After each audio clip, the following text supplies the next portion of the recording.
Reflecting on the book Made to Crave by Lisa TerKeurst. I love this woman's words. Just about everything she says is amazing to me.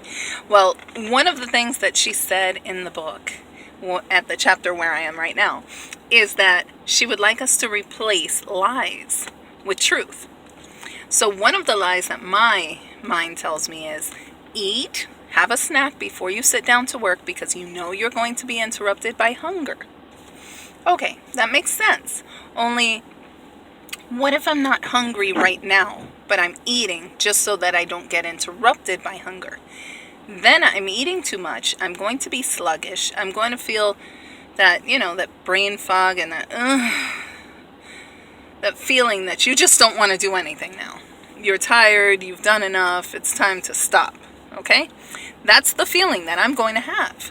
So here, I'm trying to eat to avoid getting interrupted in my work.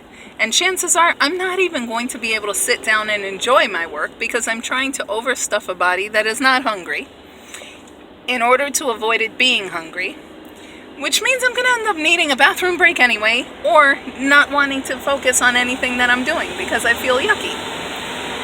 Does that make any sense? And this is a standard I've been living by for years. I always have a snack before I sit down to work. Why? Maybe it worked when I was 14 years old and my snack was an appropriate size. Maybe it worked when my snack was maybe a little bowl of cereal, half a bowl of cereal. But my snacks now, they're everyone else's full plate of food, okay? And they're not the healthy kind. Even when I'm trying to snack healthy, it's not as healthy as it should be, especially in the quantities I'm eating. So my truth should be no. Just like I power through everything else while I've got to work, I can power through a little bit of the munchies. I'll be fine. My students and my biological children have been telling me that the munchies have a whole different meaning these days, but I mean the desire to snack when you're not desperately hungry. I can power through that. I can even power through some desperate hunger. There have been times I've gone through, 3-4 hours beyond my hunger because I was involved in a project. So I don't need to make myself overfull and sluggish in order to make sure that I don't get up to eat. What I need to do is focus on the task at hand, and when I am interrupted, chances are my body needed a break from sitting that long anyway, so this is a good thing. I'll get up and then get right back to work once I've met the actual needs of my body. So if any of you ever decide to eat before you leave so you don't get hungry on the road, and then you end up eating a dollar burger on the road anyway because it's a great deal or because you remember how good it is. Come on, let's stop lying to ourselves. We will have the chance to eat. We will not starve. So let's stop saving up stuff in our stomach for later, like squirrels filling their cheeks and chipmunks and all that. We don't need to save anything. We're okay. We do not live in a third world country where our next meal may be 6-7 days in the future, okay? We live in America, where there is food literally on every corner. Every trash can has uneaten full meals. I mean, come on. We are fine.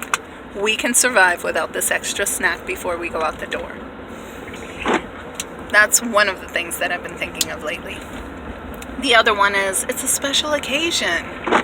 And everyone's going to look at me funny if I don't join in. They're going to think I'm trying to be all, one of those girls.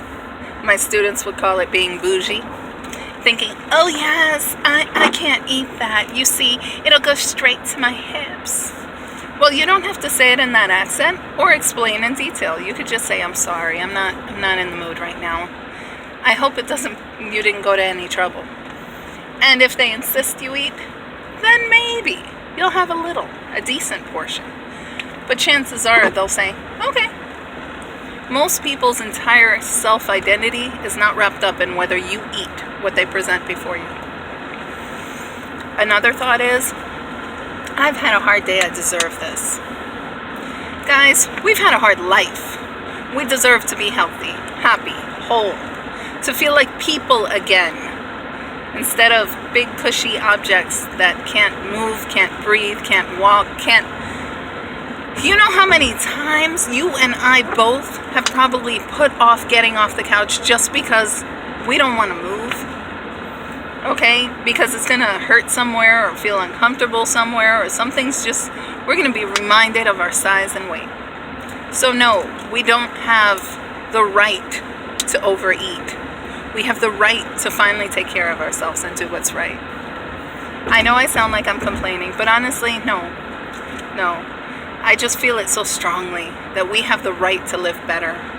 And what we've been doing to ourselves is a lie of Satan, and we need to combat it. I'm not mad at me. I'm mad at the lies I've believed, the time I've wasted. Guys, I'm not disgusted with my former self, because you know what?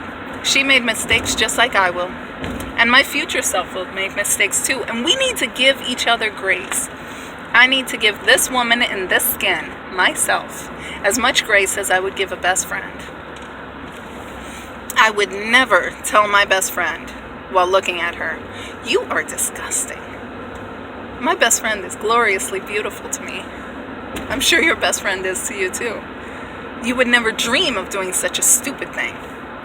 And you do it in front of the mirror all the time. That's a lie. The truth is that God made you beautiful.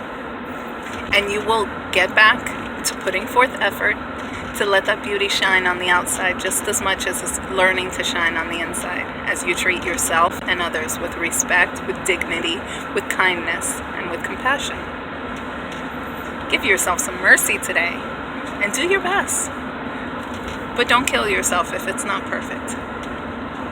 All right, guys, the truth and lies. There are only a couple that I covered, but I'm telling you, there are so many. Write your own list. I did it. I started writing my list.